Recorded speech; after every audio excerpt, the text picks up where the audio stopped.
Good morning, everybody. Welcome to your Rangers Review morning briefing. It is Tuesday, the 19th of August. It is game day. Rangers facing Club Brugge in the first leg of the Champions League playoff for the return over in Belgium a week tomorrow. It's a huge game for Rangers. We're going to talk about that, who starts, and lots of other interesting news.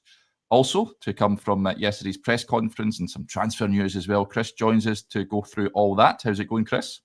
Morning, Derek. As you say, plenty on the agenda as always. But for once, nothing more important than the football. And really looking forward to getting back to Ibrox tonight. It should be a cracking atmosphere. Hopefully, there's a cracking Rangers performance. And if that then results in a first leg league to take over to Belgium next week, that would be much appreciated. And time will tell if all those things are things are dreams or can actually be achieved. Yeah. Before we get stuck in, a quick word for our podcast sponsors, as ever, Willow's Fencing. These are the guys you can trust, folks. If you're needing a new fence, give them a call or head on over to their website. They're offering free consultations and you get 10% off as well if you use the code Rangers Review over on their site, which is willows-fencing.com.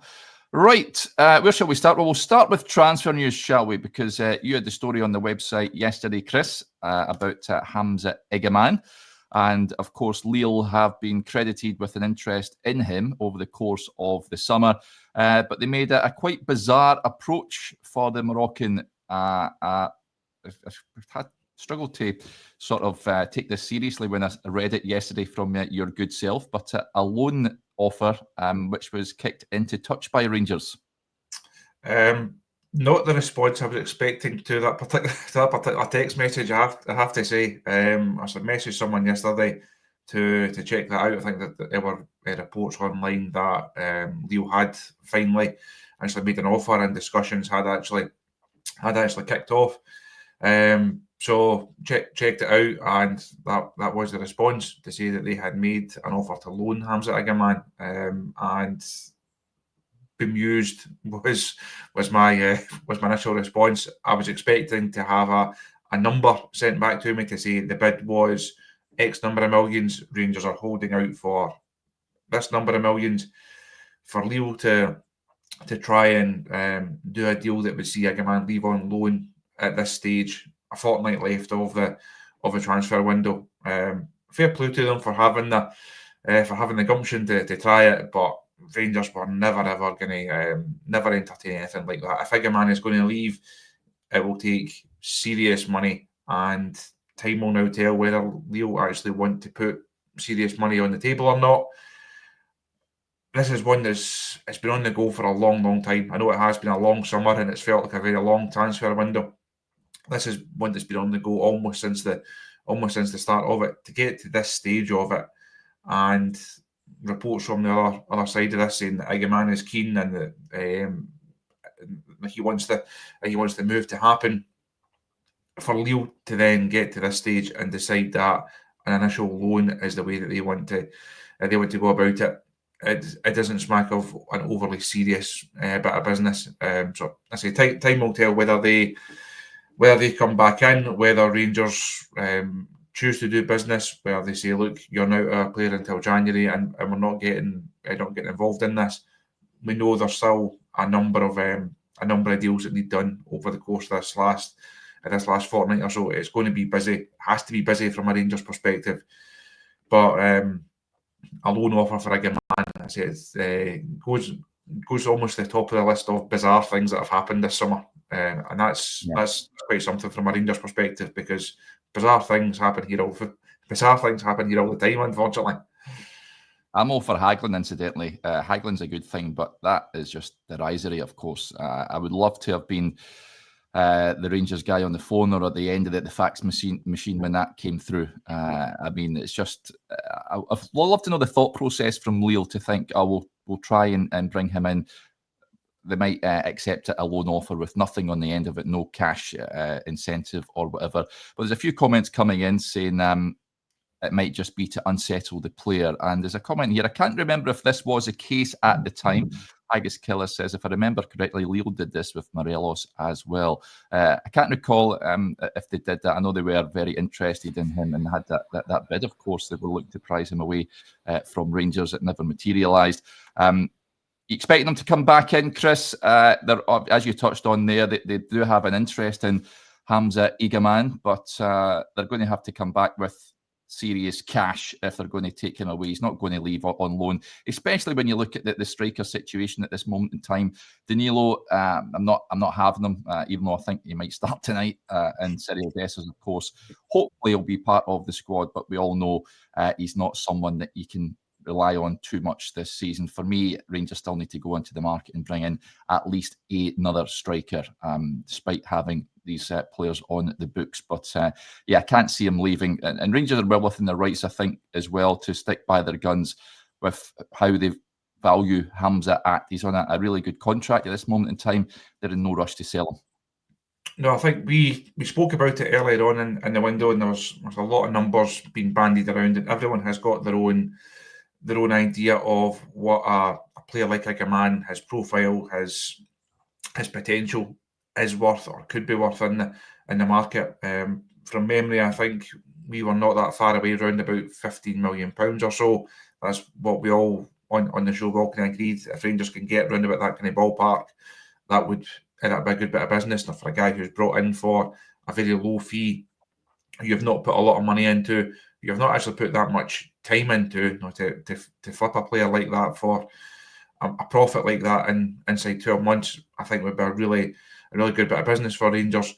But if Lille don't want to come to the table at that kind of level, then he'll remain a Rangers player unless someone else does. Has gone a bit quiet in terms of other potential suitors in him. Well, Lille has been the name that's been there right since the start of this saga. I think we can now christen it as.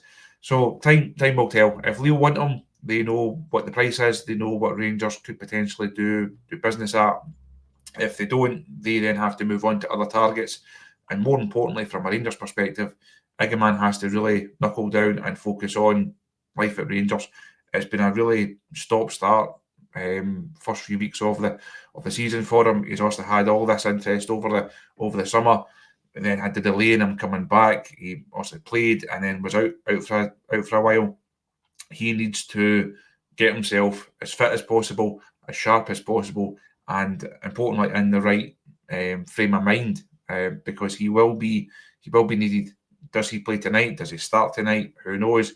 He will have a part to play in Bruges next week. He will have a part to play if he's still here in the Old Firm game at the end of the month as well. So Rangers need Igamane. Well, he's still here. They need him to be at the top of his game. Obviously, Cyril Dessers not fit for tonight, probably not fit for the weekend, might be fit for next week. Danilo, as you've touched on there, it's not been a classic start to the campaign for him either. Certainly in terms of goals and competitive games. So Rangers need Igamane to really be at it. The manager spoke a couple of weeks ago about Nico Raskin and having his head turned, if you like, to use that phrase. A lot of talk about him in a transfer sense. A lot of talk about will he, won't he. There's been even more talk than Igamane. How does he handle that? How does he deal with the headlines and the constant speculation? If he handles it well, Rangers will benefit. If he handles it badly, then that's a problem, because Rangers just don't have the ability to carry a player like Igamane in the squad when he doesn't contribute, because the other options are just not there, and they're not going to go out and sign a striker or strikers. Well, they still have three guys there on decent money who all want to play. You can't just keep stockpiling number nines, unfortunately. So there's a lot of pieces that have to kind of fall into place over this last fortnight. Igamane is certainly one of the bigger ones. Yep. Lots of people saying Lille are cash rich this summer, yet they have sold a lot of talent and they've brought in a fair chunk of change. Lucas Chevalier, the goalkeeper, joined PSG for it. They got 40 million euros for him. They got 35 million euros for the boy Diakite from Bournemouth. Leeds paid just under 12 million euros for Gabriel Goodmanson, the left back. So they have the money. I think they're very much at it with this. So it remains to be seen if they'll come back with a serious offer and whether Rangers will entertain that. Just on the issue of Igamane tonight, Chris, Russell Martin did say after Alloa that he won't start tonight. I'll bring up my predicted team later on in the show, but you mentioned the Dessers, he's touch and go. Danilo likely to lead the line for you? It looks like it, doesn't it? I'd be surprised if the manager flip-flops that much on it in the space of just a couple of days. So the update on Dessers is better than initially feared. We spoke last week after the game. We spoke in the days after the game, and it looked like Rangers were potentially going to be without Cyril Dessers for a long time. Thankfully, that's not the case. He will be available in the near future, but it looks unlikely that it's anyone apart from Danilo. So that really takes one of the big calls out of Russell Martin's hands. It'd be really interesting if all three of them were fit, if all three of them had an uninterrupted pre-season. Who does Russell Martin believe is the best suited to his football? Who's the best man to actually lead the line in a Russell Martin system? I think you're probably looking for someone that's got almost like the best bits of all three of them. But that player does not exist, or it certainly doesn't exist at Ibrox right now. So if everyone was fit, it'd be interesting to see who the manager thought was the ideal candidate for that role. But it looks like it's going to be Danilo tonight, and hopefully he can do the job. Hopefully he gets through the minutes, and if he could get a goal, it would be a big moment for him and a big moment for Rangers. Yeah, no, the one striker that they had an interest in, Dor Tudjman, the Israeli striker, by all accounts. Reports from the States suggest that New England Revolution on the verge of signing him from Maccabi Tel Aviv. So it looks to be heading over to the United States. Moving on from that, well, first of all, I'll just leave you a sort of comment here. I'll give the lads a shout out. Andy says it. Morning, guys.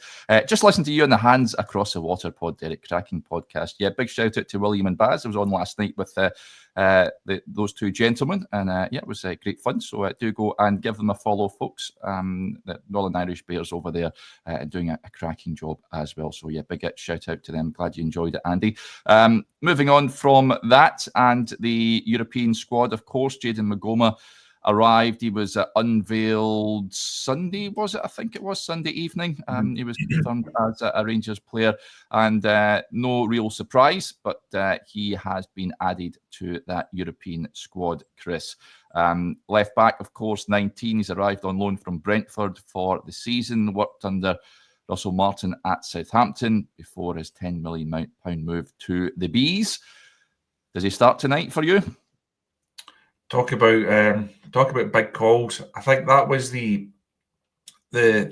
left back slot tonight. As soon as we reported on the site last week about Jefty and that move to Palmeiras and also the fee that Rangers will receive, I think there's almost like a flip in terms of people's mindset. It went from that's a really good bit of business, well done to Rangers for getting £6 million for Jefty, to right, we're really short of someone to go and play left back. Also later in the day, Robbie Fraser then moved out and got his move to Dunfermline. So Rangers had to move quickly to get Meghoma in. Josh had that one on the site on Saturday that he was the top target. Things really progressed quite quickly over the next 24 hours or so, and as I say, he was unveiled on Sunday night. He had to be in this squad. Rangers had to do all they could to get the international clearance through, to get the paperwork done, to get him in that squad. Does he start? I don't think he does. Having not had a lot of time with this group, not had a lot of time with the squad, he has also worked with the manager before. He will know what Russell Martin looks for in a fullback, but it's a big move to go from not having the chance of playing any first team football, certainly at a Premier League level, just a few days ago to then going through the emotion of the move and all the bits that come with a move to then going straight into a Champions League game at Ibrox with £40 million, whatever the number's going to be this season. That's a big pressure on young, inexperienced shoulders. I would imagine Tav goes right back and Aarons goes left back. I know people won't like that; they won't agree with it. I don't like it. It might not be the best. Might not be the best way. I saw someone mention the other Ant-Man came straight in. I think Ant-Man's a different kettle of fish. He's experienced. He's played a number of games. I think that was less likely to face him. Now, no one knows Meghoma better at Ibrox than Russell Martin. If he believes that he's got the mentality and he's got the capability and he's got the package to come in and play, then fair play. You'll go and put his faith in him. For me, I think it'd be a really big call. If he makes it, then we wish the young man all the best. Hopefully he comes in, plays well, enjoys it. And if he does, his Rangers career is off to a great start. But I wouldn't be surprised if Russell goes slightly safer just in this first one and goes Aarons and Tav. But time will come. 6:30, 7:15 or so tonight. All will be revealed. Yeah.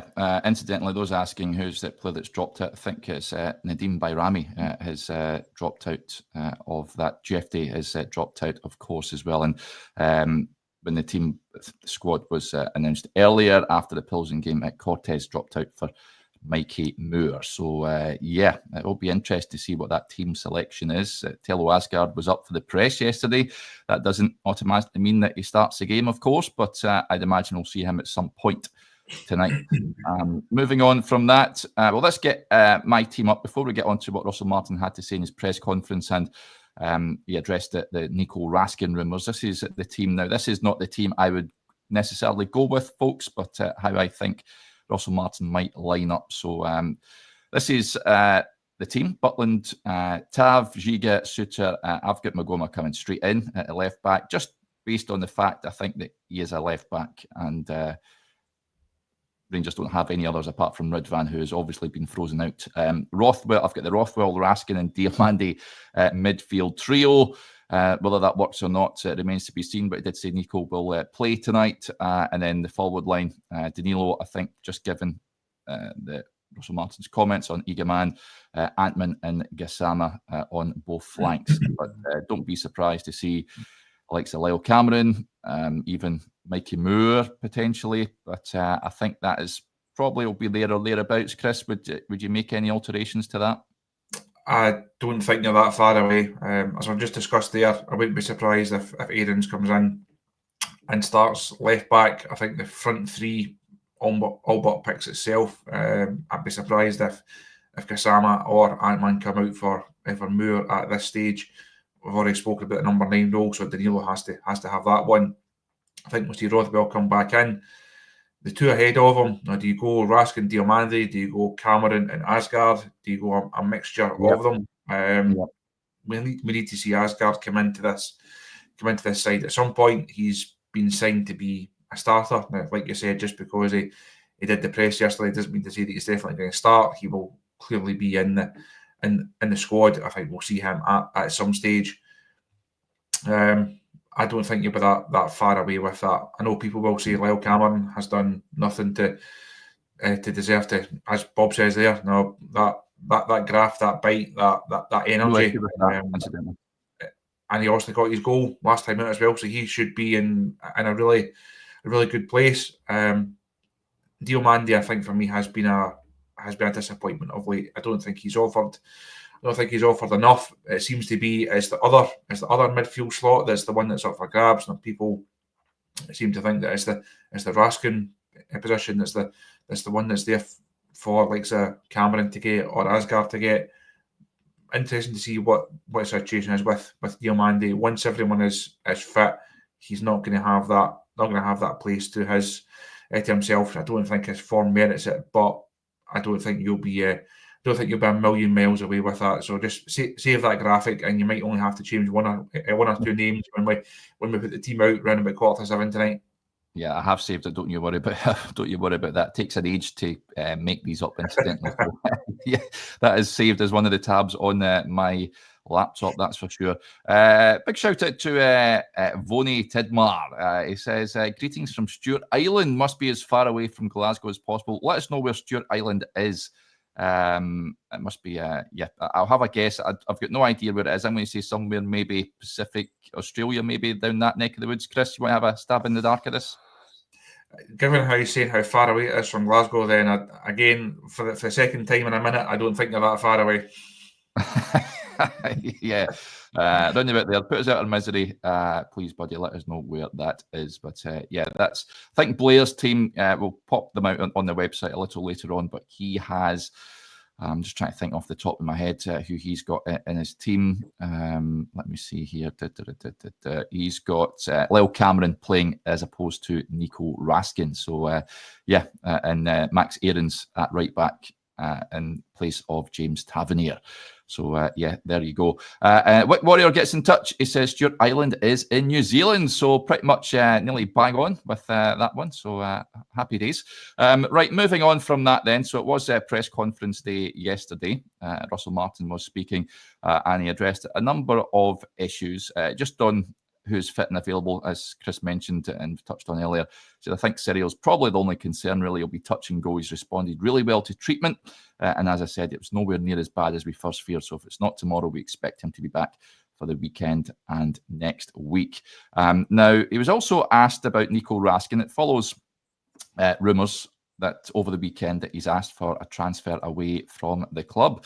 And this is what he had to say about Nico and his role in the team, and then about those rumours.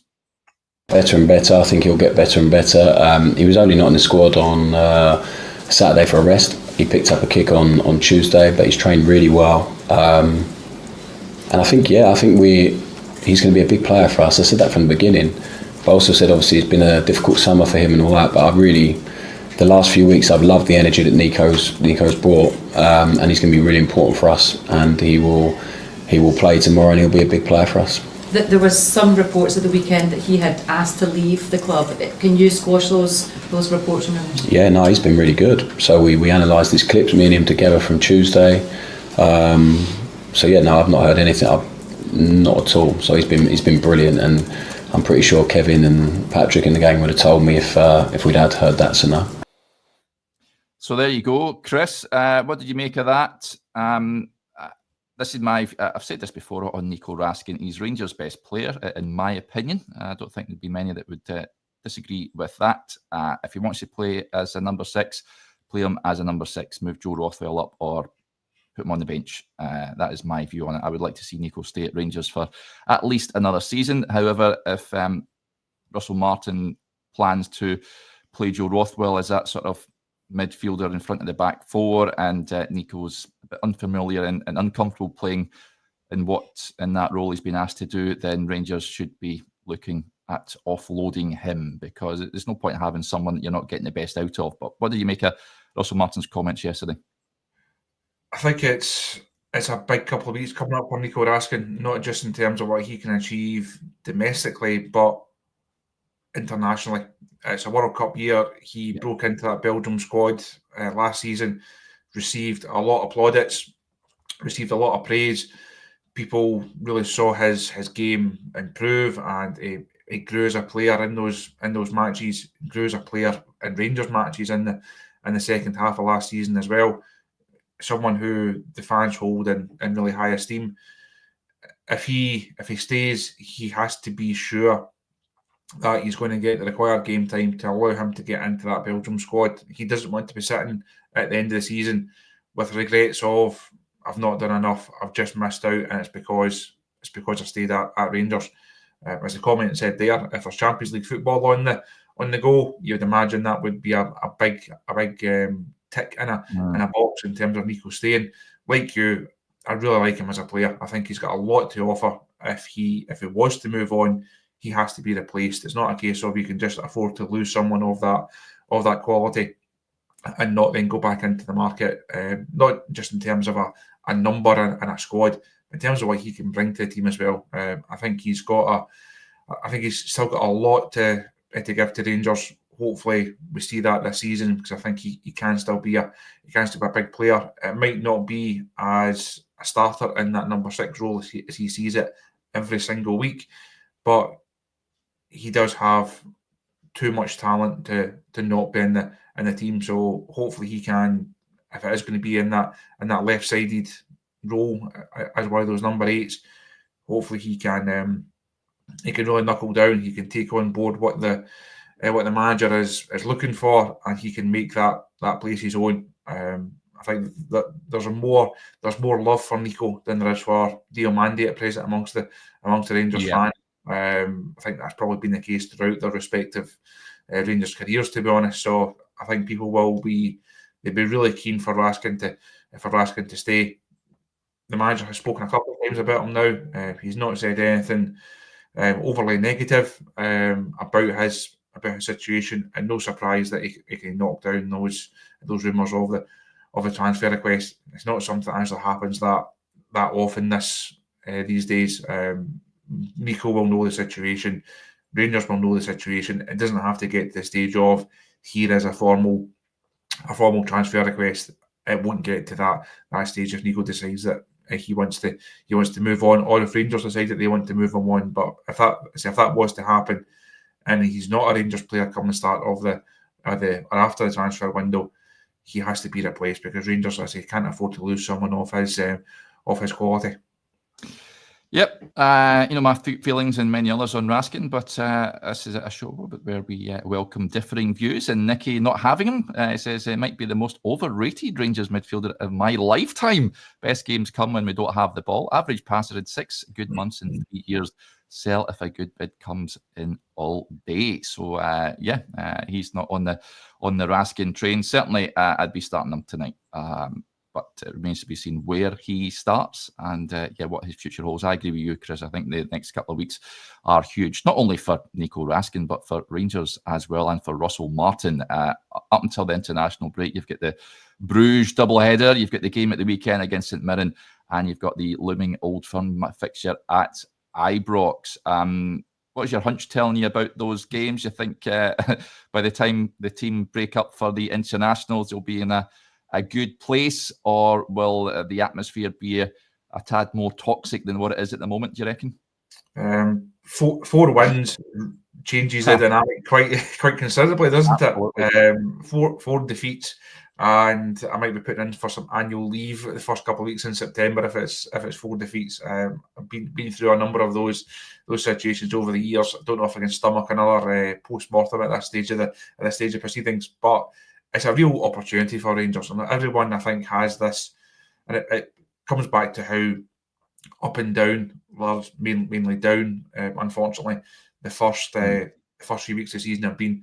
People are always now, when you get to this stage, and they're saying, well, Bruges will be too good, they'll go out the Champions League, Old Firm game, there's no chance in that one. St Mirren's a tricky place to go, drop a couple of points there. That's a negative. That's the glass not even being quarter full, now I mind half full perspective. The flip side of that is what an opportunity Rangers have got. Yes, it's not been great. Yes, performances have to improve. Yes, results have to improve. But what these next four games offer is a wonderful opportunity for Rangers. So even if they don't have enough to beat Bruges over 2 legs, put in a couple of good performances, a big night at Ibrox. If you then narrowly go out next week, I don't think anyone would say that's been a huge failure. And obviously, domestically, it has to be 6 points. Can't afford to take anything.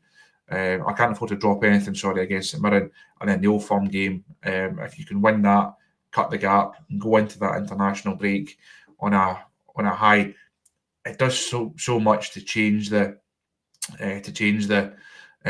mood round about the support and the mood round about the club as well. I thought that was interesting from Russell Martin yesterday, speaking about urging the players to enjoy it a bit more, urging staff around about the club to enjoy it a bit more.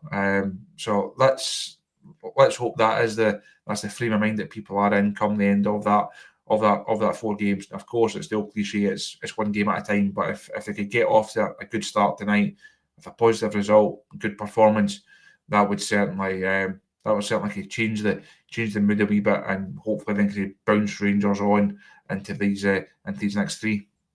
Yeah. Interestingly, it was asked about as a possibility of qualifying and having a positive few weeks. The carrot for you, I just think all the time you have to talk about opportunity and seizing it and the opportunities you have at this football club. I think when I talk about positivity and all that, we're not sitting in here going, it's all great, not like that false positivity that it's not just realistic. We're realistic. We have to improve in so many areas, but let's look at the opportunities that are ahead of us and what we can go and achieve and what it could look like in a month's time, in a week's time. So yeah, I think that's for us. It's consistently focusing on what we can improve. And most of the time when we're looking backwards at games, we can't then affect what's happened at that game. We can only affect what's moving forward. So always looking forward, looking at how we can do better, looking at tomorrow's game, what's going to be really important for us and having a follow up that all the time, but being really consistent with our messages about the opportunities that you have at this football club and how you should feel try and feel playing for this football club. So look at that rather than how feeling the weight of it that sometimes and all that stuff. Look at what can happen to you if you can do really well here and what you can achieve. So I think there's so much to be excited about for this group of players, this group of staff and this football club. And we have to do our best to make sure that is the outcome. So that's what Russell Martin had to say. You can go and watch his press conferences in full, folks, over on the YouTube channel. Just a couple of points to wrap things up. Just on transfers, love this. Bruno Sparky says, Chris, am I taking work off transfer deadline day or will we do hee-haw like every other season? Well, we've done special transfer deadline day shows, marathon shows, and I think all we've had signing-wise is Oscar Cortez, who was pretty much announced at the start of us going live. So I'm not sure, but we're expecting a busy end of the window, do you think, Chris? I'm sure we're not live when Bayrami finally came through. I think he was announced with about 2 minutes to go, despite the fact that it had obviously been done long before that. And a bit of the boy Edozie, there was a bit like a loan chatter last summer as well. That's really been all the excitement that we've had. I've not had that particular email from Josh to say let's go and do the deadline day show yet. I'm sure it's on the agenda, but I'm assuming we will be live to take people through the window. As I said right at the top of the show, we're speaking about Igamane. Rangers still have a lot of work to do. There's a number of players in this squad that can leave. Some obviously closer than others. Some have to be replaced in terms of their importance to the squad. Some, if they move on, it allows Rangers to perhaps do something a bit more interesting in terms of the squad. A Champions League qualification, that's a big injection of cash. Does that then change plans heading into the final hours as well? So a lot to get through over these over the next fortnight or so that's left. And as always, we'll endeavour to bring the latest and the best transfer news to you. Yeah, an interesting point that's been flagged up here saying, guys, did you see Parag's pre-match comments last night in Leeds? Yeah, I did. I seen them this morning. Parag Marathi was up Ellen Road for the Leeds-Everton game, and he was on Sky Sports. And on the transfer window, he said that history shows there's always a lot of activity in the last few weeks of the window. Certainly in the last few days of the window, we'll exercise every day that we can.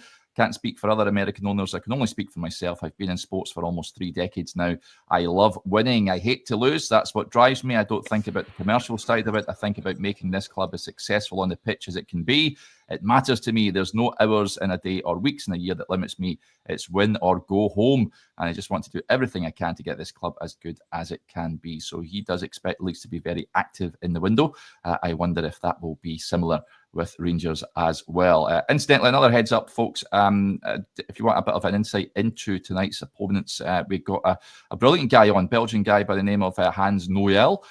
He follows Bruges everywhere. He'll be at the game tonight. He's got a cracking flag he's taking to the game, a St George's cross with Bruges, some words in there and the old club crest in there. So if you see that, you'll see that Hans is nearby. But he says Bruges are in a transitional time at this point, and they've lost a number of key players that got them to the last 16 of the Champions League last season. And they've brought a number of players in that have so far struggled to fit the mould of Bruges. So it sounds very familiar. So I certainly don't think Rangers should be overawed tonight. I they can take something over to Belgium next week, they'll give themselves a chance. Another shout out, the Hands Across the Water get in touch, says, good morning, gents. It was great to have you on, Derek. Chris, next. Hopefully the team finally clicks tonight. Yeah, if we come back, why don't we do a show in Bazzy's Rangers themed pub, which looked absolutely cracking last night. I think we'd be well on board with that. But we'll wrap up there for now. A big thank you to you all for tuning into the show. Big thank you to Chris as well. We'll have all your usual coverage tonight. So when the teams drop round about 6:45, I'd imagine it's an 8 o'clock kickoff tonight, folks. And the match on Amazon Prime. So there's been about 6 million TV broadcasters covering the Rangers game so far this season. It really is quite incredible stuff. But yeah, you can tune in when the teams drop, folks. We'll be live. And then, as ever, on the full-time whistle, we'll be on again to give a reaction to what we hope will be a positive Rangers result. Right, enjoy your Wednesday, Tuesday, up until the game, and we'll chat to you again soon. Bye for now.